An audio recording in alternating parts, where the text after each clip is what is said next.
어느 날부터인가 동네에 이상한 소문이 돌기 시작했습니다. 조용한 동네에서 작은 가게를 운영하고 있던 저를 손가락질하는 손님들이 늘어나게 되었거든요.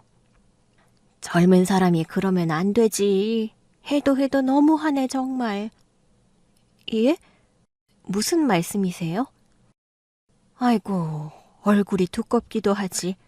이제는 아예 모르는 척하려고 그러는 거야? 우리가 벌써 다 들었는데? 그러니까 뭘 들으셨다는 거예요? 제가 정말 몰라서 그래요.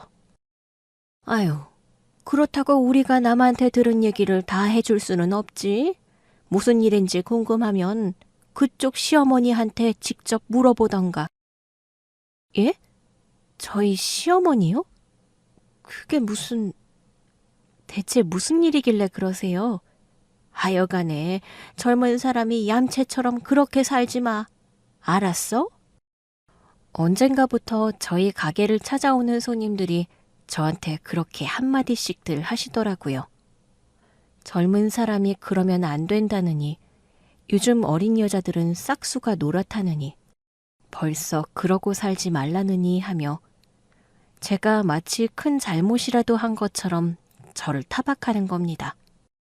대체 내가 무슨 잘못을 그렇게 했다고 그런 소리를 들어야 하는 건지. 저는 어안이 벙벙했어요. 이유를 알고 싶어도 다들 직접적인 얘기는 하지 않으시고 저더러 저희 시어머니한테 직접 들으라는 말만 하는 겁니다. 그러다 어느 날 모르는 번호로부터 전화 한 통이 걸려왔습니다. 그런데 전화를 받자마자 들려온 건 싸늘한 목소리였습니다. 지금 뭐 하자는 거야? 예? 누구세요? 하, 이제는 아예 우리를 쌩까시겠다? 전화를 건 사람은 제게 다짜고짜 화를 냈습니다. 처음에는 가게 손님인 줄 알고 깜짝 놀랐어요. 무슨 일인지도 모르고 순식간에 죄인이 된 저는 제가 무슨 실수를 했는지 곱씹을 수밖에 없었습니다. 그렇게 제가 당황해하며 누구냐고 물어보자 그제야 그쪽에서 자기소개를 하더라고요. 누구시죠? 무슨 일로 전화를 하신 거예요? 나야. 우리 시대 큰 며느리. 아니, 어떻게 동서는 형님 목소리도 못 알아봐? 형님이요? 아무리 결혼 전이라고 그래도 너무한 거 아니야? 왜? 아직 결혼식 하기 전이라 아직은 나한테 형님 대접해주기 싫은가?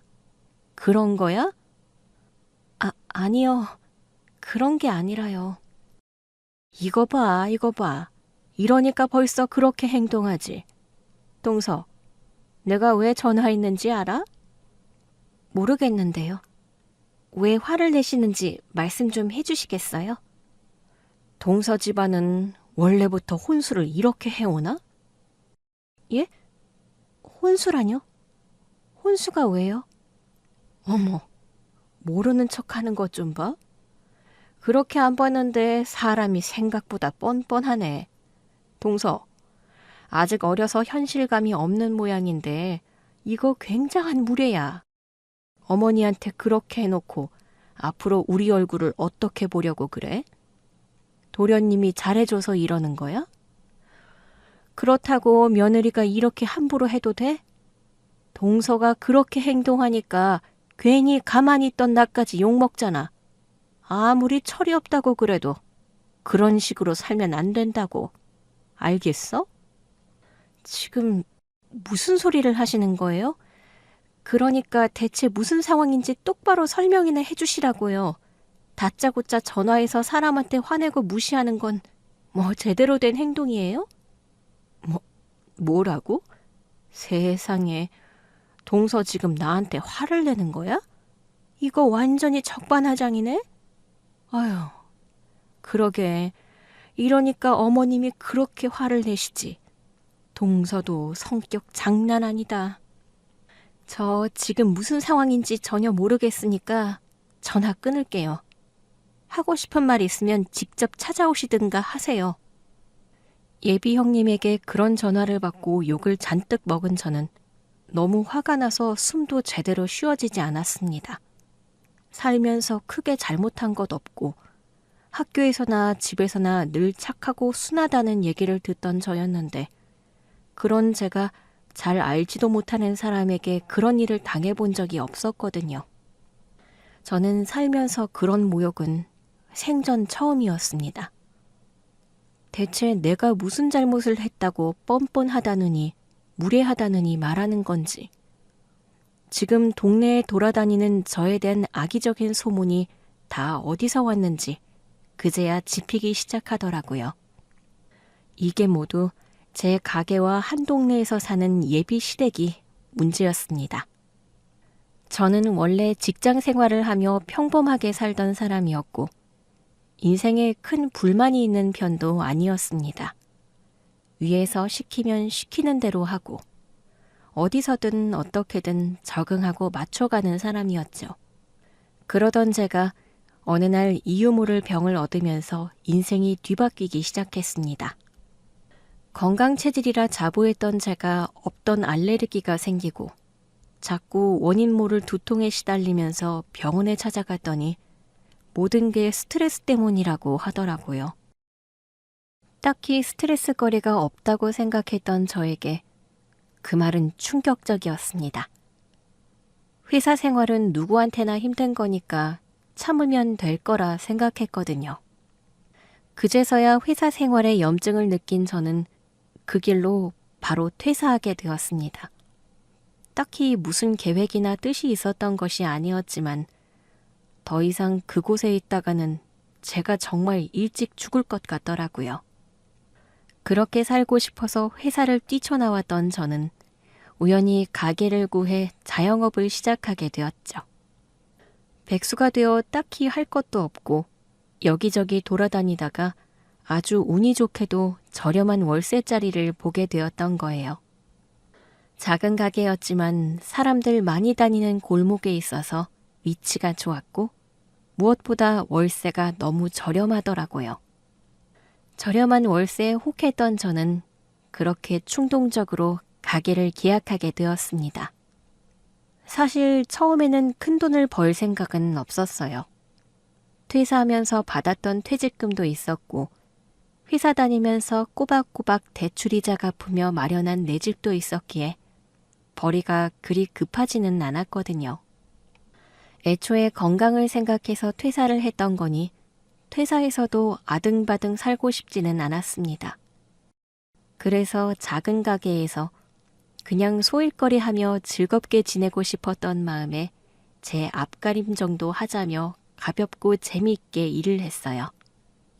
다행히 저를 좋게 봐주셨는지 종종 가게를 찾아주시는 손님들 덕분에 가게 월세에 제 생활비 정도는 벌 수 있었고 1년 만에 단골 손님들도 몇 명 생겼죠. 제가 결혼까지 약속하게 된 남자친구도 바로 그 단골 손님 중 하나였습니다. 남자친구는 그 동네에서 나고 자란 토박이로 그 동네에서는 모르는 사람이 없는 사람이었어요. 시골에서 상경하신 시부모님이 젊은 시절 그 동네에서 자리를 잡으시고 남자친구 역시 그 동네를 벗어난 적 없이 30년을 넘게 그 동네에서만 살았다고 하더라고요. 그래서 남자친구는 그 동네에 새로 자리 잡은 저에게 동네 분위기를 알려주고 단골을 만들 수 있는 팁을 가르쳐 주기도 했습니다. 동네 장사는 어떻게 해야 하는 거라며 신경 써주고 살펴준 덕분에 저도 도움을 많이 받고 의지도 많이 되었어요. 무슨 일이 있으면 금세 나타나 해결을 해주는 모습이 마치 영화 속 홍반장 같더라고요. 예슬씨, 앞으로도 무슨 일 있으면 바로 나 불러요. 내가 다 해결해 줄 테니까. 매번 신세만 끼쳐서 어떻게 해요? 고마워요, 정말. 아유, 신세는요. 단골 손님이 이 정도 할 수 있는 거죠. 제가 좋아서 그래요. 제가. 늘 그렇게 제 일에 자기 일처럼 나서주는 그 사람이 고마웠습니다. 요즘 보기 드문 순박하고 좋은 사람인 듯한 그에게 저도 모르게 끌렸죠. 그렇게 저희는 단골 손님과 가게 주인에서 연인 사이로 발전하게 되었고 어느새 결혼까지 약속하게 되었습니다. 저는 그 동네가 고향이라는 남자친구가 부럽기도 하고 신기하기도 했습니다. 사실 저는 아버지가 군인이셨어서 여기저기 이사를 자주 다녔었거든요. 그러다 아버지가 은퇴하시고는 부모님이 두 분 다 해외에서 지내고 계셔서 그 후로는 저 혼자 회사 근처에서 자취를 했었죠. 그러다 우연히 자리 잡은 곳에서 그 동네 토박이와 연애를 하게 되다니 그럼 나도 이제 한 곳에 뿌리를 내릴 수 있을까 싶은 생각이 들더라고요. 결혼을 하며 안정감 있는 생활을 기대했던 거죠. 남자친구는 저의 든든한 울타리가 되어주겠다며 약속해 주었고 저는 그런 남자친구의 말을 믿고 결혼을 결심했습니다. 듬직하고 책임감 있는 남자친구의 모습을 보며 행복한 결혼 생활을 기대했죠. 그렇게 결혼 약속을 하고 저는 자연스럽게 예비시댁에 인사를 드리게 되었습니다. 부모님이 해외에 계시다 보니 상견례는 아직이었지만 같은 동네에서 가게를 하는 탓에 자연스럽게 예비시댁을 먼저 찾게 되었어요. 처음 뵙겠습니다, 어머님. 그래, 어서 와. 아유, 너무 예쁘네. 사실 나는 초면이 아니긴 한데. 예? 아, 나는 성수한테 얘기를 미리 들었어서 둘이 사귈 적부터 가게 지나다니면서 봤었거든. 아, 그러셨어요? 내가 엄마한테 여자친구 가게가 동네에 있다고 말씀드렸었거든. 그래서 가끔 지나가다가 보셨었나 봐. 아, 저는 몰랐어요. 미리 알았으면 대접이라도 해드렸을 텐데. 죄송해요, 어머니.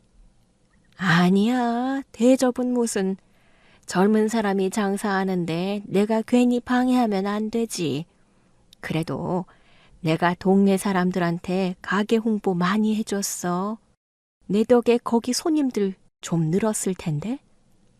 그러셨어요? 감사해요, 어머니. 감사는 무슨. 우리 둘째 며느리가 장사한다는데 당연히 내가 도움이 돼야지. 앞으로도 걱정하지 마. 내가 이 동네 토박이인 건 알지? 이 동네에서는 내가 입김이 좀 세거든. 내 한마디면 엄마들이 다 내 말만 들어. 이야, 우리 엄마 짱이네. 자기야, 어때?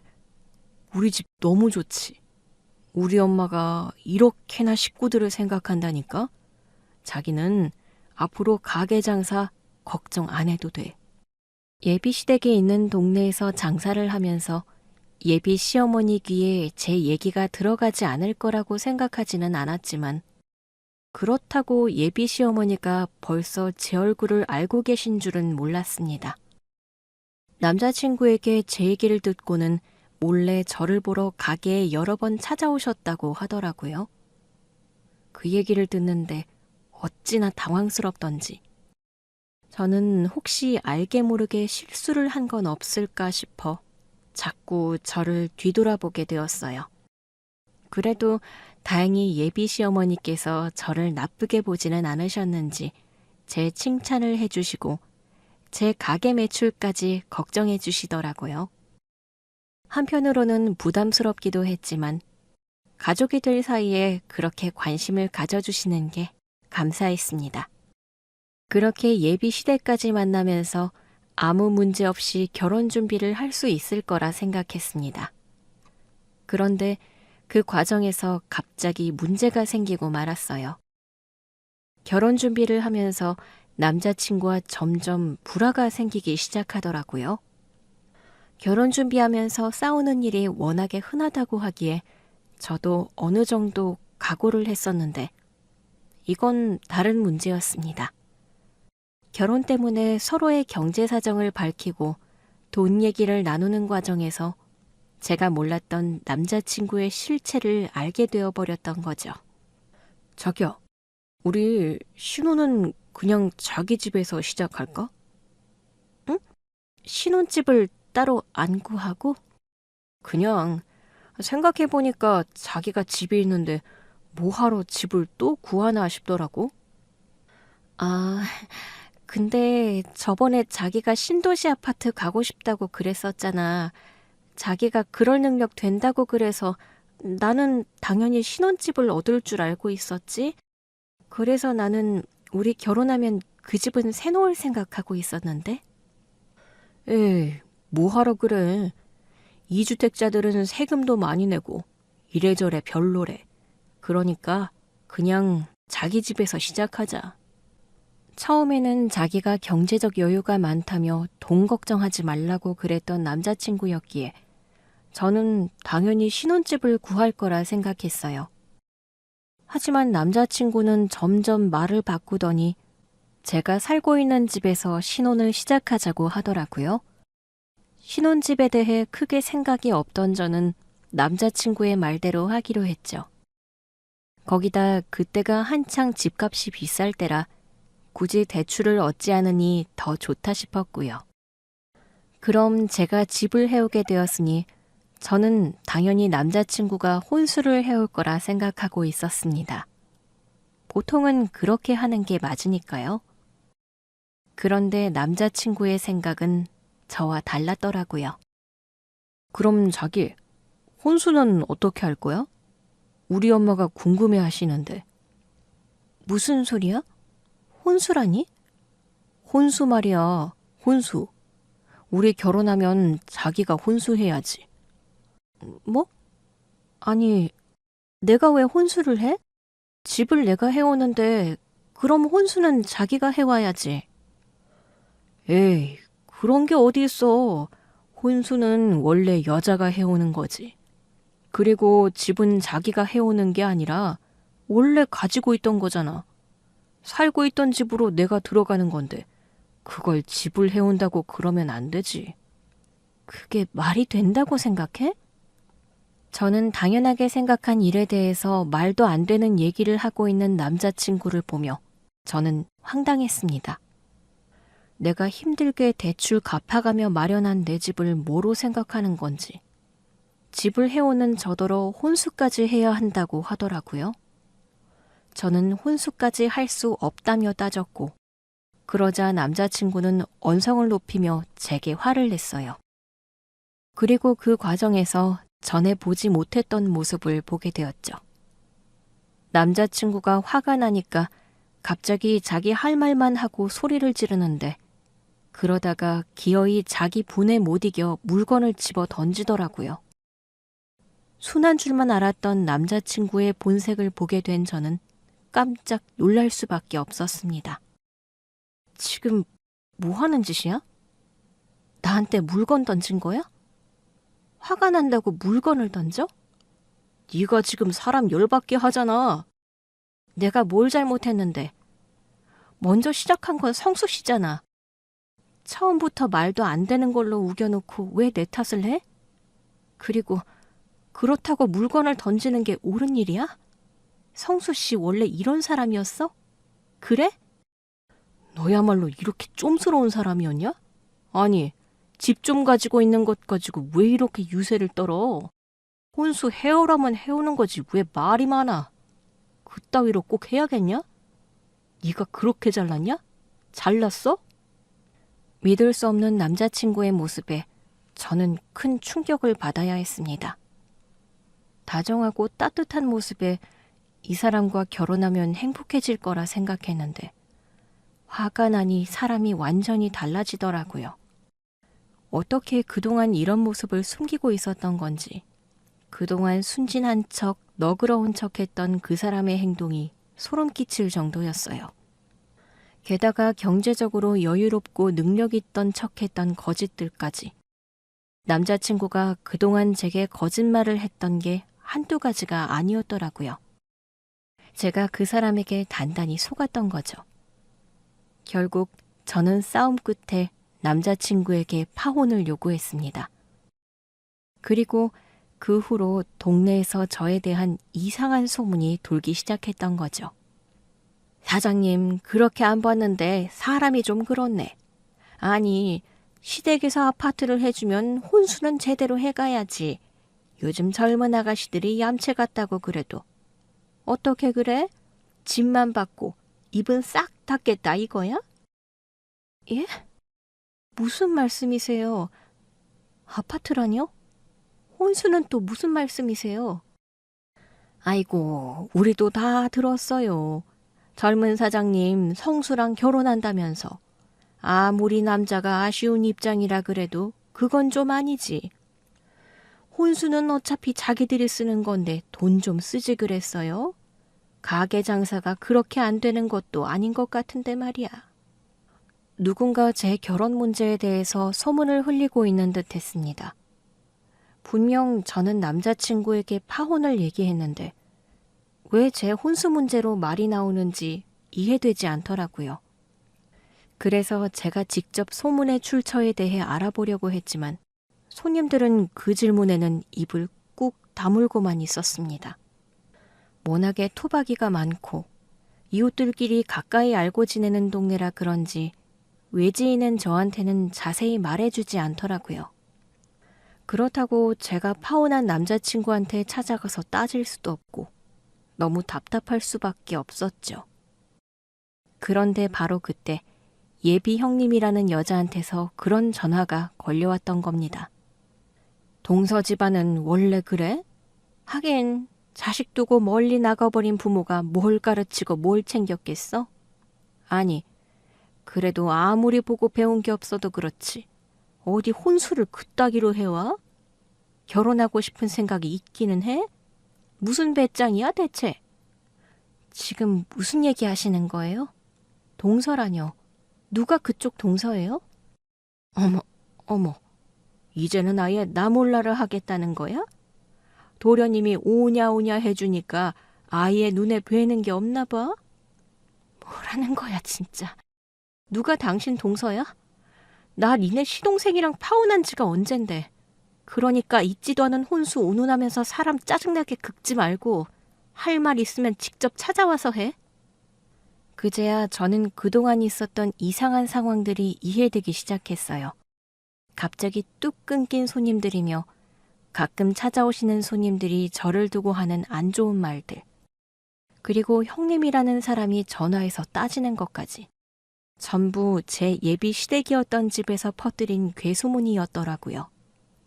파혼한 지가 언제인데 할 일도 없는 혼수 얘기를 꺼내는 건지 말도 안 되는 소리를 하는 예비 형님의 전화에 화가 난 저는 전화를 끊고 곧바로 전 남자친구에게 전화를 걸었습니다. 저는 이 상황이 이해되지 않지만 그놈이라면 뭔가 알고 있겠다 싶었거든요. 야, 너 뭐 하는 놈이야? 예슬아, 이제 화 풀린 거야? 너한테 할 말이 있어서 전화한 거니까 묻는 말에 대답이나 해. 네 형수라는 여자가 방금 나한테 전화해서 뭐라고 한 줄 알아? 그 여자가 왜 나더러 혼수 가지고 난리치는 거야? 며느리 돌이니 뭐니 그딴 소리를 내가 왜 들어야 하는 건데. 너희 집에 우리 파혼한 거 얘기 안 했어? 그게 엄마가 충격받으실까 봐 내가 아직 말을 못해서. 근데 예슬아, 우리 정말 파혼하는 거야? 그러지 말고 나 한 번만 용서해주면 안 될까? 무슨 헛소리를 하고 있어. 파혼했으면 끝이지 용서는 무슨 용서야. 우리가 다시 결혼할 일 절대 없으니까 너희 집에도 똑바로 전해. 괜히 내 귀에 이상한 소문 들리게 하지 말고. 전 남자친구에게 연락한 저는 더 기막힌 이야기를 듣게 되었습니다. 알고 보니 전 남자친구가 자기 집에 저희의 파혼 사실을 제대로 전하지 않았던 거예요.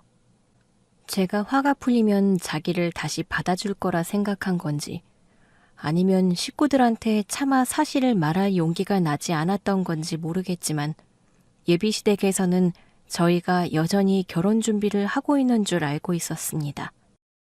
그런데 거기다가 전 남자친구가 자기 엄마한테 대체 무슨 얘기를 했는지 제가 혼수 준비를 제대로 안 했다면서 전 예비 시모가 저를 단단히 벼르고 있었나 보더라고요. 근데 혼수 얘기는 뭔데? 내가 왜 할 필요도 없는 혼수로 욕을 먹어야 하는 건데?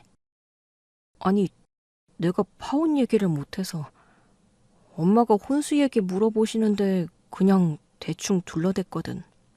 뭐라고? 대체 뭐 하는 짓이야? 그래서 너희 엄마는 내가 혼수 제대로 안 했다고 동네에 소문을 퍼뜨린 거야? 네 형수라는 사람은 나더러 동서라면서 형님 노릇하려고 그런 거고? 기막혀서 진짜 말이 안 나온다. 나는 예슬이 네가 화 풀면 다시 결혼 준비할 줄 알았지. 그리고 네가 혼수 안 하겠다고 한 건 사실이었잖아. 애초에 내가 집을 해오는데 혼수는 네가 해야 하는 거잖아. 그거 싫다고 난리치다가 나한테 파혼당한 주제에 그걸 네 엄마한테 그렇게 말했어? 너 진짜 생각 없는 인간이구나. 아니, 무슨 말을 또 그렇게 해. 나는 그냥 있는 사실 말한 것밖에 없는데. 이제 와서 왜 또 순진한 척 착한 척이야? 내 앞에서 소리 지르면서 물건 던진 거 그새 까먹은 모양이지. 그리고 네가 뭘 사실을 말해. 사실을 다 말 안 한 거지. 됐고, 나는 니네 집 식구들이랑 더 이상 엮이고 싶지 않으니까 더 늦기 전에 너희 집에 똑바로 얘기해. 우리 진작 파혼한 지 오래고 내가 너희 집에 혼수해서 갈 일은 죽어도 없을 거라고. 알겠어? 파혼 사실을 집안에 알리지 않은 전 남자친구 때문에 전 예비 시어머니가 상황을 모르고 저를 오해했고 그런 저를 혼수도 제대로 안 해오는 막되먹은 며느리라며 온 동네방네 저를 씹고 다녔던 겁니다. 그 전말을 파혼한 전 남자친구의 입에서 듣게 된 저는 황당해서 괜히 웃음이 나왔습니다. 파혼했는데도 집에 사실을 알리지 않은 전 남자친구도 어이없지만 뭘 알지도 못하면서 뒤에서 예비 며느리 욕을 하고 다닌 전 시모는 더 어이가 없더라고요. 설령 내가 혼수를 제대로 하지 않았더라도 예비 며느리에 대한 얘기를 그렇게 할 수 있는 걸까 싶었죠. 결국 이 모든 게 전 남자친구 때문이라는 것을 알게 된 저는 다시 한번 파혼을 얘기하며 전 남자친구에게 당부했습니다. 다시는 보지 말고 엮이지 말자고 말이죠. 하지만 그날이 다 지나기도 전에 결국 사건이 벌어지고 말았어요. 제가 전 예비 형님과 통화한 지 몇 시간 만에 그 집에서 저를 잡으러 가게로 찾아왔더라고요. 얘, 너 이게 뭐 하는 짓이냐? 네 형님한테 뭐라고? 동서가 찾아와 보라고 해서 직접 왔어. 어디? 얼굴 좀 보고 얘기하지?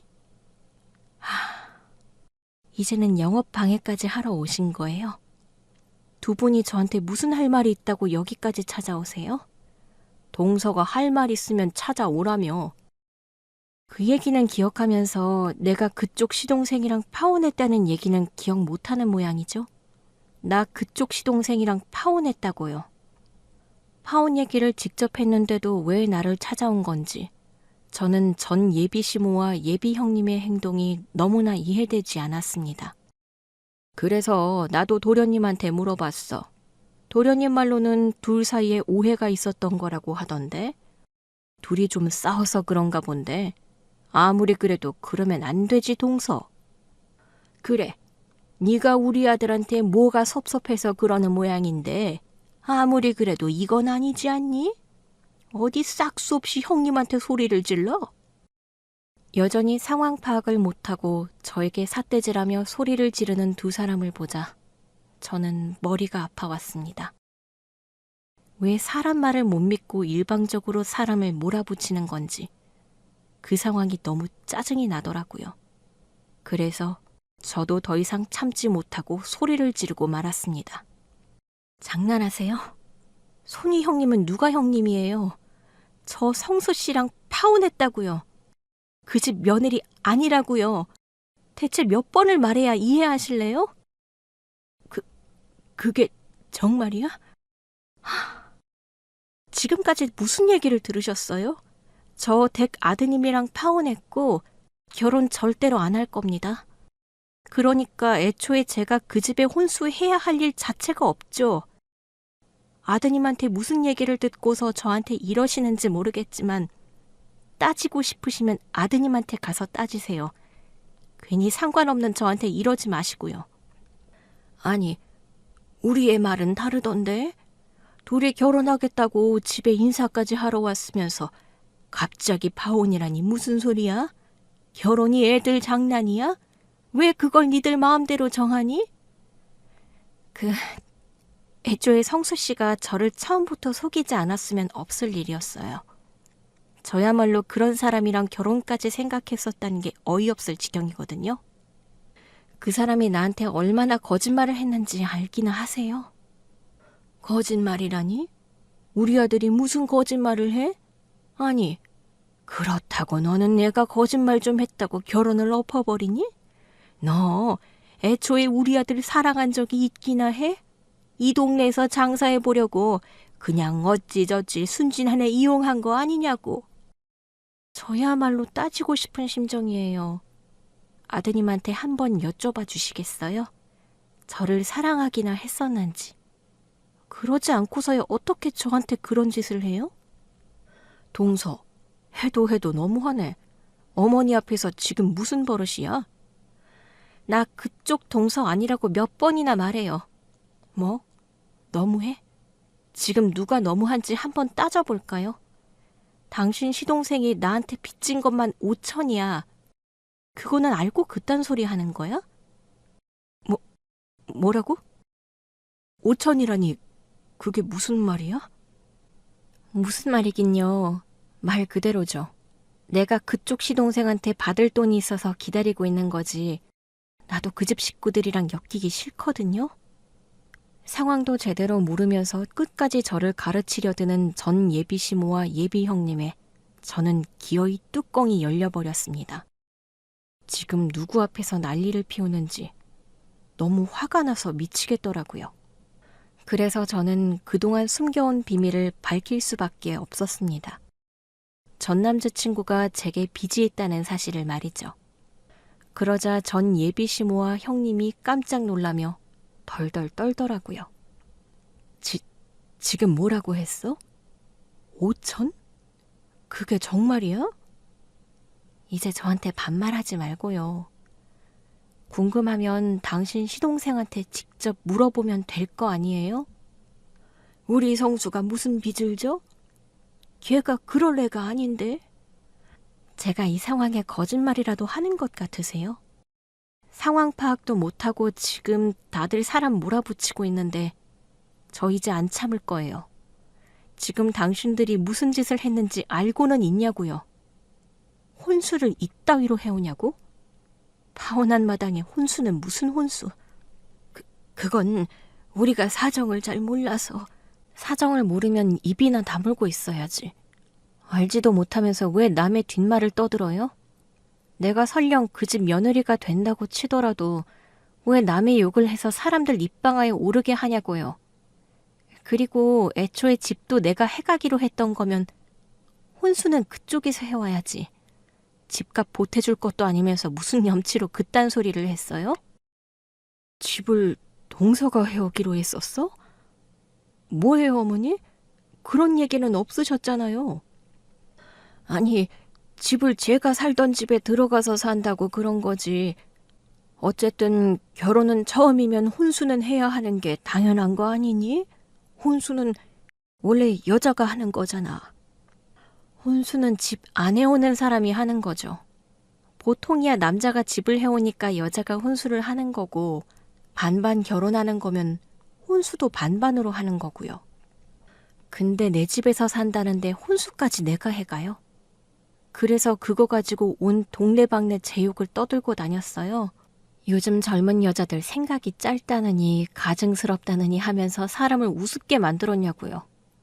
지금 당신들이 동네에 나에 대한 나쁜 소문 퍼뜨리고 다닌 덕분에 가게 매출이 얼마나 떨어졌는지 알아요? 내가 당신들 명예훼손이랑 무고죄로 고소할 거야. 가만히 안 둘 거야. 제가 고소 얘기를 꺼내자 두 사람은 그제서야 상황이 심각하다는 걸 깨달은 듯 당황하기 시작했습니다. 동네 토박이랍시고 동네 사람들 앞에서 제 얘기 떠들어댈 때에는 아무 생각들이 없다가 이제 와서 제가 고소하겠다고 하니 갑자기 뒷일이 걱정되는 모양이더라고요. 그러게 대체 뭘 믿고 그런 짓을 했는지. 저는 그 사람들에게 우습게 보이지 않기 위해서라도 더 이상 쉽게 넘어갈 생각이 없었어요. 제대로 파혼을 하고 일 질긴 인연을 매듭짓기 위해서라도 제가 꼭 해야 할 일이라 생각했죠.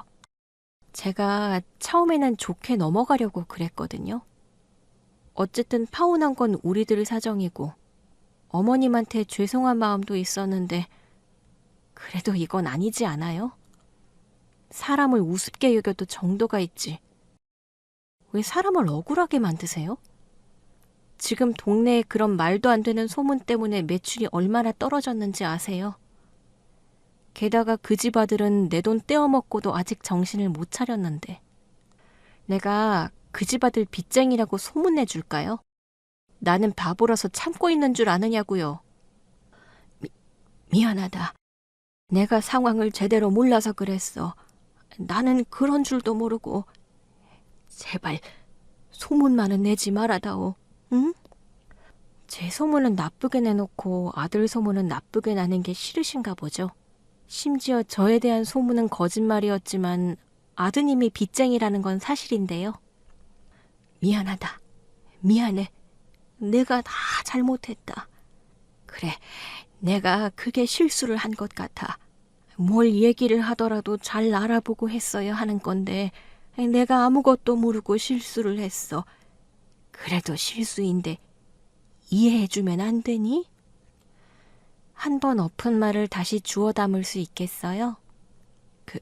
그래도 정말로 고소할 건 아니죠? 우리 진짜 가족이 될 수도 있었던 사이인데 설마 그렇게까지 야박하게 굴 거예요? 그쪽은 아직도 상황 파악이 안 돼요. 당신이 나한테 전화해서 욕지거리 한 거 나 녹음까지 다 해놨어요. 내가 고소 못할 거라 생각해요? 아니, 내가 또 무슨 욕지거리를 했다고 그래요? 그냥 좀 화가 나서 언성을 높인 건데. 그니까 당신이 뭐라고 나한테 언성을 높이냐고요. 누구는 소리 지를 줄 몰라서 안 지르는 줄 아나? 아이고, 내가 미안하다. 내가 사과하마, 응? 네가 원한다면 내가 무릎이라도 꿇으마. 그러니까 제발 고소는 하지 말아주라. 아니요, 사과하지 마세요. 어머니가 무릎 꿇어봐야 제 기분이 나아지겠어요. 잃어버린 단골이 돌아오나요? 아니면 까먹은 매출이 다시 생기나요? 저 별로 사과받고 싶지 않고요. 이대로 억울해서 절대 못 끝내요. 그 집 아들 거짓말에 속은 것도 기막혀 죽겠는데 내 욕하고 다닌 인간들까지 참아야 하나요? 미안하다. 미안해. 미안하다 말만 하면 끝이에요? 사람 죽이고도 미안하다고 하면 끝이에요. 말로 한 사람을 매장시켜 놓고 이제 와서 미안하다는 말이 무슨 소용이에요? 처음부터 내가 아니라 그 집 아들이 잘못해서 파혼한 건데 왜 내가 죄인 취급을 당해야 해요? 저 그동안 살면서 평생 남한테 해코지 한 번 한 적 없었어요. 그런데 왜 내가 그런 욕을 먹어야 하죠? 왜 가만히 있는 나를 나쁜 사람으로 만드냐고요. 정말 미안해요. 나는 잘 모르고 그냥 어머님이 그렇게 말씀하시길래 그런 줄만 알았지. 진짜 예슬 씨한테 무슨 악감정이 있어서 그런 게 아니에요. 사과하겠습니다. 두 사람은 제게 열심히 용서를 구했지만 저는 그 사람들을 쳐다도 보고 싶지 않았습니다. 그동안 영문도 모르고 단골 손님들 끊기고 모르는 사람들한테 수근수근 욕을 들어 먹었던 걸 생각하면 억울해서 자다가도 벌떡 일어날 지경이었어요. 그저 자기 아들 편만 들고 괴소문을 낸 전 예비 시모와 예비 형님에게 너무너무 화가 나더라고요. 당신들 때문에 가게 매상 떨어진 거 다 책임 물을 겁니다. 악의적인 소문으로 죄 없는 나 손가락질 당하게 하고 마음고생한 거 생각하면 정말 용서 못하겠어요. 그리고 당신 아들한테도 당장 내 돈 갚으라고 하세요. 안 그러면 그 인간 회사까지 찾아가서 내가 깽판 칠 거예요. 당신들이 내 가게 망하게 한 것처럼 그대로 돌려줄 거라고요. 알겠어요? 뭐? 아, 안 된다. 성수가 그 회사에 어떻게 들어간 건데. 회사에 그런 소문 나면 안 돼. 제발 그러지만 말아다오. 응? 그 돈은 내가 무슨 수를 써서라도 갚아줄게. 내가 갚아줄 테니까 우리 아들 찾아가지 마라. 응? 그리고 또 뭐 하면 되겠니? 우리가 뭘 해야 고소 안 할 거야? 글쎄요. 지금 같아서는 고소하고 싶은 마음이 굴뚝이지만 그래도 뭐 소문이 없던 일이 되면 또 모르겠네요. 소문이 거짓말이었다는 거 사람들도 알게 되면 저도 더 이상 억울하지 않고 다 제자리로 돌아가겠죠? 그러면 정말 고소 안 할 거냐? 우리 용서해 줄 거야? 그렇게 되면 다시 생각해보죠. 근데 그게 가능하겠어요? 이미 흩어져 버린 소문을 어떻게 수습하시려고요? 사람들 일일이 찾아가서 해명이라도 하실 건가요? 그래야지. 아니, 내가 꼭 그렇게 할게. 사람들 다 찾아다니면서 제대로 다시 설명할 테니까 제발 고소는 하지 말아다오. 그럼 확실히 하세요. 또 거짓말로 두루뭉실하게 말하지 말고. 애초에 혼수를 누가 해야 했던 건지 밝히시고 우리가 왜 파혼하게 된 건지도 다 말하세요. 그 집 아들이 무슨 잘못을 저지른 건지 똑바로 밝히시라고요. 꼭 파혼 얘기까지 해야 하니? 그냥 사람들한테는 혼수 얘기만 하면 안 될까? 파혼이야 나중에 그냥 얼레벌레 넘어가면 될 텐데. 무슨 소리예요? 그럼 저더러 사람들 앞에서 그 인간이랑 결혼 예정이라고 계속 속이라는 말씀이세요? 저 싫어요. 지금도 그 인간 꼴도 보기 싫은데 받아야 할 돈 때문에 참는 거거든요. 더 이상 그쪽 집안이랑 엮이고 싶지 않다고요. 그러니까 파혼 사실 제대로 밝히세요. 그게 싫으시면 제가 고소장 날리고 현수막에 파혼 사실 받고 길거리에서 전단지라도 돌릴 거니까. 사실 고소를 하겠다는 건 반쯤은 협박이었어요. 마음 같아서는 전 재산 털어서라도 고소를 진행하고 싶었지만 사실 그게 현실적으로 쉬운 일은 아니잖아요. 정말로 명예훼손으로 고소가 된다고 하더라도 저도 시간과 돈을 들여야 할 텐데 가게 운영하느라 바쁜 제가 괜한 일로 시간 뺏기고 스트레스 받고 싶지 않았어요. 사실 제 입장에서는 소문만 사그라들면 그만한 일이었죠. 그래서 그런 얘기를 꺼냈더니 전 예비시모가 제 말을 덥석 받아들이더라고요. 그리고 얼마 뒤 전 예비시모는 직접 사람들을 찾아다니면서 해명을 하기 시작했습니다. 그게 내가 전에 했던 말을 좀 정정하려고. 우리 아들이 나한테 설명을 제대로 안 해가지고 말이야. 알고 보니까 혼수를 우리 아들이 해가야 했던 거였더라고. 그게 무슨 말이야? 자기 며느리가 혼수를 제대로 안 해왔다고 난리치지 않았었어? 근데 갑자기 아들이 혼수를 한다니? 아니, 그러니까 원래 남자가 집을 하고 여자가 혼수를 하는 거잖아. 근데 그 집을 여자가 하기로 해서 우리 아들이 혼수를 했어야 한다는 거야. 어머, 근데 자기는 그걸 가지고 며느리가 개념이 없다니, 싸가지가 없다니 그렇게 욕을 하고 다녔던 거야? 그게 그러니까 내가 오해를 좀 해서. 아유, 아무리 오해라고 그래도 가족들 사람 욕을 함부로 하고 다니면 안 되지. 자기 이제 며느리한테 미안해서 어떻게 해? 그 소문 때문에 그 가게는 손님도 많이 떨어져 나간 것 같더만. 아니, 그래서 내가 이렇게 해명하고 다니는 거야. 내가 말실수를 해가지고 제대로 수습을 좀 해보려고. 아이고, 자기도 참 힘들게 산다. 그러게 뭐하러 그런 말을 떠들고 다녔어? 며느리가 많이 속상하겠네. 아니, 며느리라고 자꾸 말하지 말고. 왜? 그럼 뭐라 그래? 예비 며느리라고 그럴까? 그게 아니고, 우리 아들이 결국 그 아가씨랑 결혼을 안 하게 됐어. 응? 그건 또 무슨 소리야? 방금 전까지 혼수 얘기하고 있었잖아. 자기 아들이 혼수 해가야 하는 거라며. 근데 왜 결혼을 또 안 하게 됐다는 거야? 이게 대체 무슨 소리야? 그러니까 그 혼수 얘기 때문에 둘이 싸우다가 우리 아들이 혼수는 여자가 하는 거지 않냐고 그랬다더라고. 그래서 그 아가씨가 화가 나서 결국 파혼하자고 그렇게 됐나 보더라고. 우리 아들이 그 아가씨한테 성깔을 좀 부리고 그래가지고. 아이고, 성수가? 성수가 왜 그랬대? 하긴 그놈이 옛날부터 성깔이 좀 있었지. 왜 지 기분 안 좋은 일 있으면 어른한테 인사도 안 하고 쌩 지나가고 그랬잖아. 괜히 길거리에 깡통이나 빵빵 차고 말이야.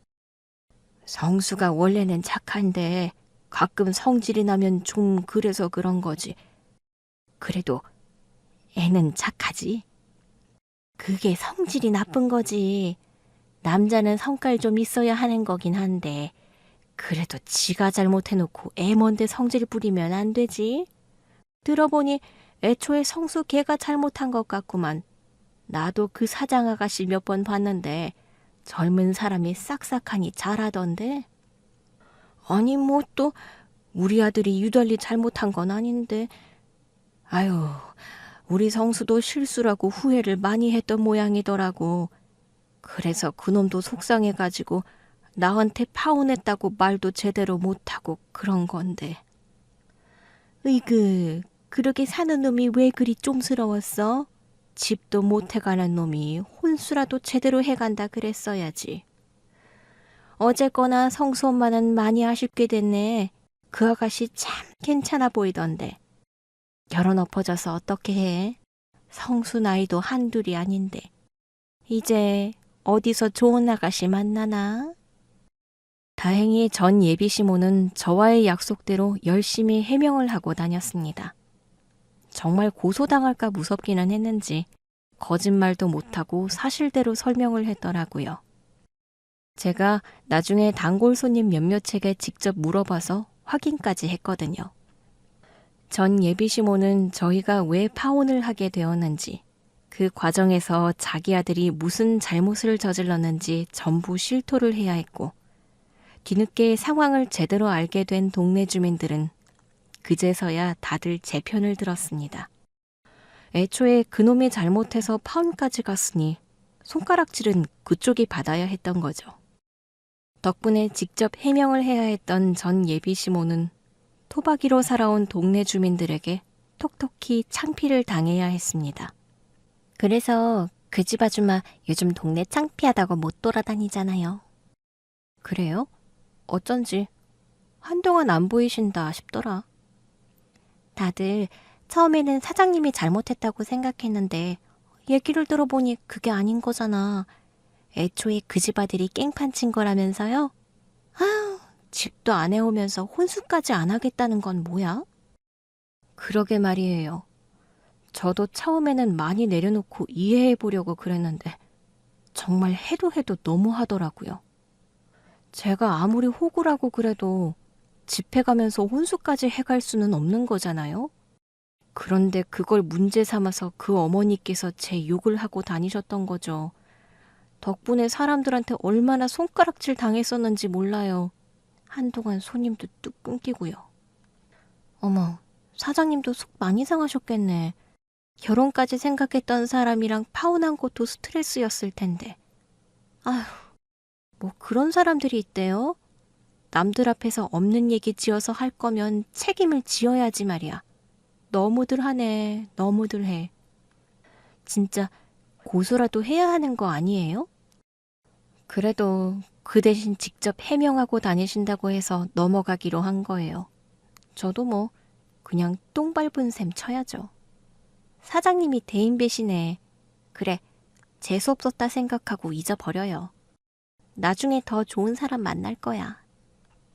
전 예비 시모가 해명을 한 뒤로는 다들 제 편을 들어주는데 그게 얼마나 위안이 되었는지 모릅니다. 영문도 모르고 손가락질을 당했을 때는 너무너무 스트레스였거든요. 어쩌다 그런 인간들이랑 엮여서 이런 일까지 당해야 하는지 저는 전 남자친구와 전 예비시댁에 아주 치가 떨렸습니다. 그래서 한편으로는 그런 인간들이랑 가족이 되지 않아서 너무너무 다행이다 생각했어요.